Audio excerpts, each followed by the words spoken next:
ছবি তুলবো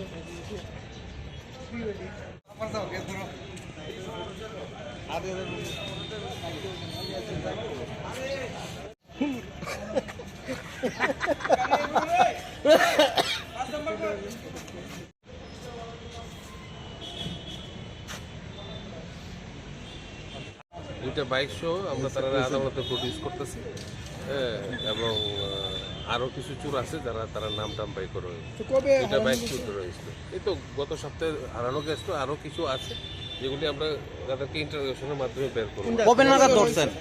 কালকে রাত্রে ধরা হয়েছে। কোন জায়গা থেকে রিকভার হয়েছে? লেকচমনি আর মডার্ন ব্যাপারে